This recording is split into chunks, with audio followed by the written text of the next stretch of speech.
Welcome into this week's edition of the Hook 'em Hoops podcast, brought to you by BetMGM and the Field of 68. My name's Jason Kinander. That's Tommy Yarrish. Tommy, first time in a long time. How's it going, man? It's going good, Jason. I honestly didn't think we would have much to talk about this season, but then Texas came through with two pretty big wins.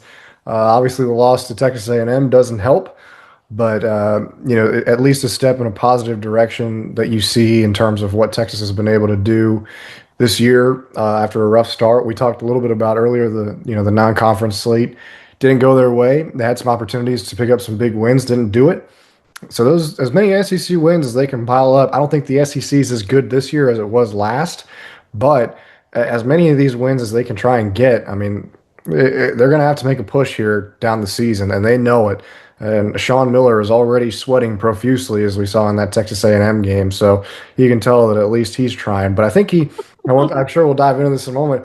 I think he had his Bo Davis moment, Jason. If you remember Texas football in year one under Steve Sarkisian when they lost to Iowa State on the road, and Bo Davis chewed out everybody on the bus for their effort.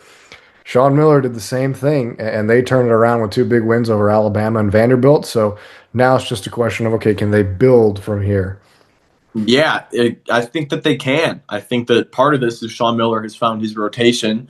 You know, they play about 7, 8 guys a night. Part of that is probably Sean Miller weeding out the guys who weren't competing hard and really playing up to that Texas standard that he's looking for. And Texas is also playing through its best players now, which is super important. Tremont Mark has played his best basketball in a Texas uniform this past month. Undoubtedly, he's been really good. He's played at an all-league level, in my opinion. So is Dalen Swain, who's starting to get first-round NBA draft buzz. As a two-way player, great defender, can defend positions 1 through 5. He's really taken an on-court leadership role, and you're seeing that both in the box score and in the effort plays that Texas makes. And then lastly, for me, the Longhorns are actually finishing games now, which was a problem under Rodney Terry last year. We didn't know if it was going to be a problem under Sean Miller this year because they didn't play anyone in the non-conference. And now we get to conference play, and Texas is actually finishing these games off pretty strong. The Vanderbilt game they could have let slip away from them. The Alabama game they could have let slip away from them. They hang on for 2 big quad 1 wins against top 15 teams,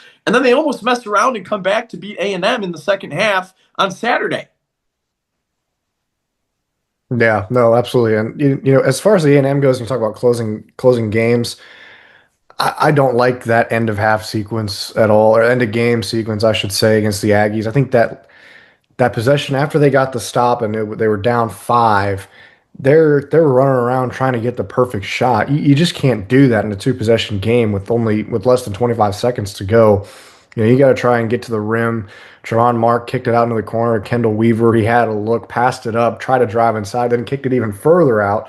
I mean, that's just, you can't do that. And then on that last possession, same deal where, Tremont Mark loses the ball in the backcourt and then can't get across. Texas didn't have a chance anyways, but, I'll give Texas A&M credit. They have played better to start the year than I thought they would. I do question, how long that's going to be able to be sustained. But Rashawn is AG. 0 for 3. He's fantastic. The SMU transfer. He played incredibly well. Rylan Griffin, I think, is starting to come into his own now that he's settled into a new place. Pop Isaacs is just kind of there. I thought he would have more of an impact on this team, but give Bucky Ball some credit. I think they played really well against Texas, and I think that was like their first win in Austin in 20 or so years. Yeah. It's pretty unbelievable to think about. I know they weren't part of the same conference for a while, but even still, but yeah, that end of game sequence I wasn't happy with. But like you said, the last 2 games they played against Vanderbilt and Alabama, I think they did finish very well.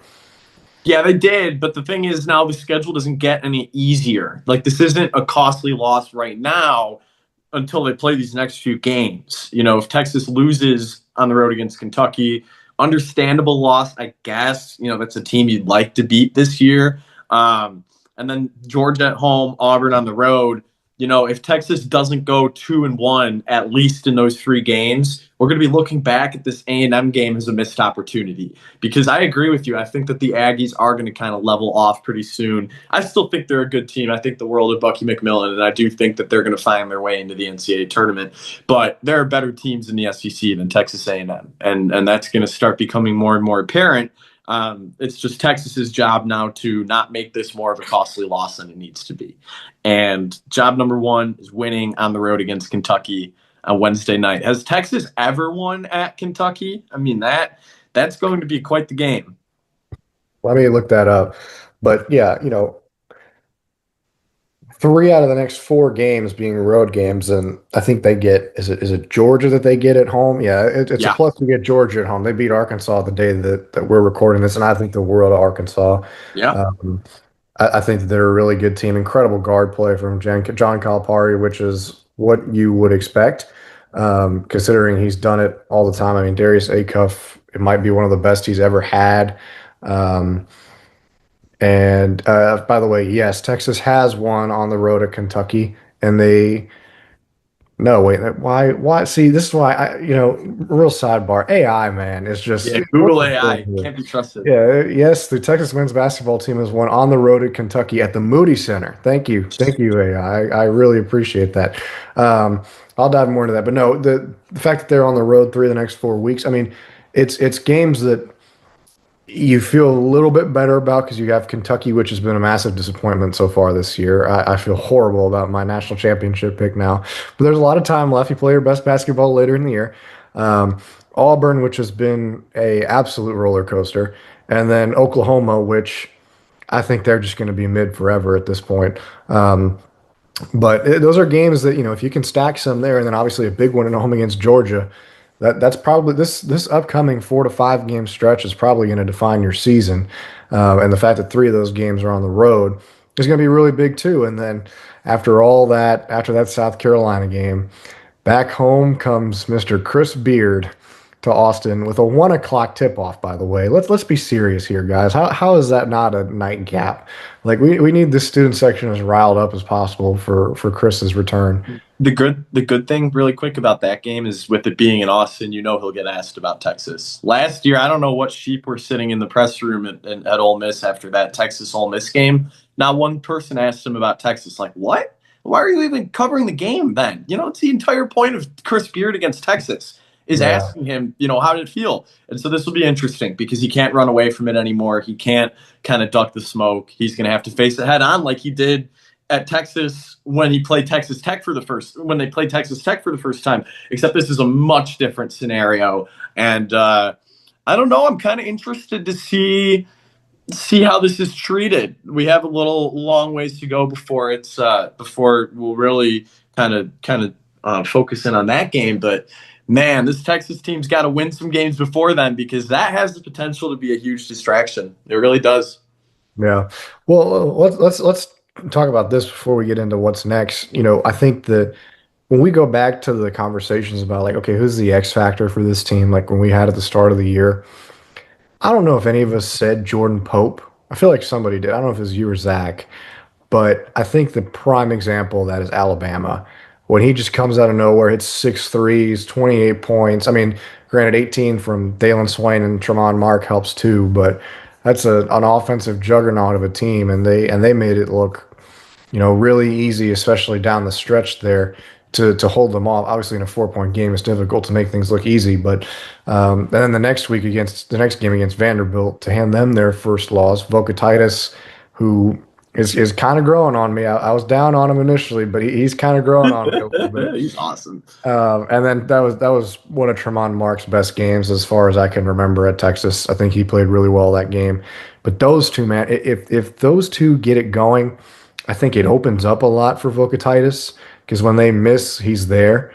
And that so much pressure goes to the outside guarding those guys and guarding their long ball that if they're not going, it's going to be really hard to win. And so it stinks that, there isn't more reliability you can turn to. Like, you wish Camden Hyde was maybe a little bit more of a contributor in terms of the box score. But essentially you're playing with 4 on 5. If you don't feel good about the other if you don't feel good about him as a scorer, then your defense can just kind of shift over one and let him be. So that's the only thing that worries me right now. I still don't think Kendall Weaver should be a starter. I think he's great in his role as a six man, but um, I think that's the thing that concerns me about this team is if those two guys don't have it going. And Swain really seemed like the most steady guy, and I think he has been pretty steady still. Yeah. But you're going Yeah. to need more from Mark and Pope seemingly every night to be able to win. Yeah, especially Pope. Mark's been pulling his weight, I think. Some of the end of game decision making can maybe use a little bit of work, but that also falls on the coaching staff a little bit. They need to put the guys in the right position to be prepared for moments like that. Come back down 40 seconds left, down 10 seconds left. Texas just needs to be better prepared for scenarios like that, and that comes with experience. That's why I don't think the loss to A&M is that bad right now, because if they learn from it and apply it to these games coming up, these winnable games, it's not like the SEC last year where you go on the road and you're facing Florida or Alabama or Auburn, and you can basically chalk it up as a loss. Like this year in the SEC, every game is winnable essentially. But the flip side of that is every game is losable, and so now we need to see what Texas does with this loss. I am of the opinion that they're going to apply it correctly, and that this is going to be a moment that we look back on this year as a big time positive, because it wasn't like they let this late lead slip. It wasn't like they turned the ball over 500 times. I mean, 15 turnovers at home is still pretty bad. That was a Vanderbilt game. They turned the ball over 8 times against A&M. So even in these losses, like they're still playing fine. You like to shoot better from three. They shoot sub 30% from three, but like they're shooting 80% from the free throw line. They're out rebounding Texas A&M, less turnovers, 8 turnovers to Texas A&M 6. So that's, a very close margin. Like they're playing good basketball. And so I think they're going to apply this correctly. I think it's going to turn into some wins. But man, that Kentucky game on Wednesday night is really important, because that's a Kentucky team going like this and a Texas team that was going like this. And now they're meeting each other. And so we need to find out what's going to happen on Wednesday night. Yeah, you talk about going like this, three straight wins, back to back one possession The wins. buzzer. Yeah. Yeah, at the buzzer with Tennessee, and then whatever extracurriculars happened after that. But man, I really like Otega Owe still. I do I too. think he's a really good player, and I think we learned today a really good trash talker. But a lot of fun, and I think Mark Pope is a great coach. So Texas is going to have their work cut out for him. You look at the 12-6 record, and I don't buy too much into that. Their losses this year to Louisville, Michigan State, Gonzaga, North Carolina, Alabama, Missouri. So, they're Yeah. not playing, Jimmys and Joes over here. They're playing, good basketball teams. And so I think that Sean Miller is going to have his group beyond ready to play. Obviously, you want to have your guys ready to play every night, but this Texas team that on the road has lost to Tennessee, has they picked up a big win against Alabama, but um, it's going to be tough. It's no easy sledding for sure. Yeah. And this is their first time back on the road since. I would say a win at Rupp Arena is slightly more impressive than a win at Alabama, even though the metrics would say the Alabama win is better. Unless Texas goes into Rupp Arena and just absolutely kicks the life out of Kentucky, which I wouldn't put it past him. I really wouldn't. I think that Sean Miller is putting on a coaching masterclass. I think that these last couple of weeks, he has really dug his feet into the ground and done what has made him one of the better coaches in the country. And that is believe in the guys who he brought to Texas, sharpen up the rotation a little bit, and kind of feed these guys the confidence that they didn't have from the first couple of SEC games when they were losing, kind of instill in these guys like, hey, like you guys are here for a reason. We brought you here for a reason. And then all of a sudden, Texas pulls out wins against Alabama and Vanderbilt. They nearly come back against Texas A&M. Tommy, if they beat Kentucky on Wednesday, this team is going to be an 8 seed or better in the NCAA tournament. I think that the ascension will only go up. If they lose this game, I'm interested to see what happens, because then we're kind of on a little bit of a roller coaster path. But this Kentucky game is a really important kind of checkpoint for the season, if you will. Yeah, they're going to need to go on a run here at some point, right? I think if you look at Kentucky, that You would don't mean want to peak too early, though. You don't want to peak too early. you're absolutely right. But still, at some point, though, I think you need to stack some wins. Like if they win this one, they'd have won three of their last four. I think if you can get to a point where you look at any point in the schedule and you say they've won four of their last five or five of their last seven, I think that's enough for you to be in the tournament. And the SEC. It just depends how the rest of the SEC shakes up too. Because if you have some other teams like a Florida that figures things out, or an Arkansas that gets hot, or if Georgia stays hot, or if Kentucky finds their touch again, if those teams continue to ascend too, then you're running into trouble of okay, you can't afford to even go 4 or 5, right? So I think at some point you need to put a run together. I think Kentucky serves as a great opportunity. I know we'll get to predictions later. I don't think Texas wins that game, but I think they can keep it close. Sean Miller, like you said, has dug his feet in the ground. He's coached very well, X's and O's wise the last couple of games, and I think they're heading in the right direction. But that doesn't mean that there's still not a lot of work to do, or that you can't believe that this team is close to being on the right side of the bubble or anything like that. Maybe it's too early to say that too, but you don't like where you are right now, and you know that there's plenty of work to be done. Yeah, I agree with that. I agree with that. I'd say, like, hypothetically, if the tournament started tomorrow, they'd be in the field because they have two of the best wins in the country this season, period. I mean, they're one of only two teams to beat Vanderbilt. The other team is the reigning national champions. And then go on the road and beat Alabama. I didn't expect Texas to ever go on the road and beat Alabama in SEC basketball play, at least on the men's side, these first couple of years in the conference. And so I'm excited. I think that even with the loss on Saturday, there's been a lot of reason for optimism. I believe in Sean Miller. I believe in these guys. I think that the fans and the school should back them a little bit better. It's frustrating as a big basketball Texas alum not seeing good crowds at those games, but it looked better on Saturday against A&M. And And that, as we know, you have to win first, and then the people show up at Texas when it comes to basketball. Vic Schaefer learned that. Chris Beard learned that, and then he screwed himself up out of the situation. And you got to win first, and then the people will come. If you build it, they will come. Sean Miller's building it. well, if you pay for it, it'll come too. Yeah. That's been my biggest thing too. Is I think, Texas's donors are not short on money, and I'm not saying they haven't donated at all to the program. They absolutely have. And I think Sean Miller gave them that jolt of energy that they needed. But you've got to fund this roster. You've got to Yeah. recruit better in the high school ranks. And I think Sean's done a good job for this upcoming class. But this is a university that should be in the conversation for some of these top prospects. Yeah. If NIL at this point is just who's the highest bidder, there's no reason why Texas shouldn't be at that if they want to be national championship contenders in every sport.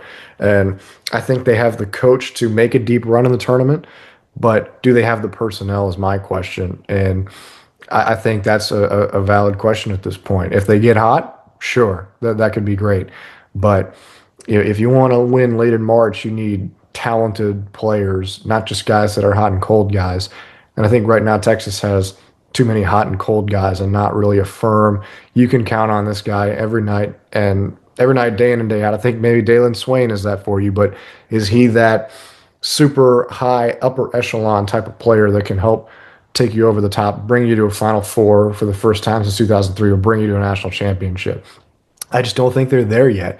And I think it's on this fan base and the alumni base who has much more money than I ever will to be able to chip into that so that we can witness a Texas national championship.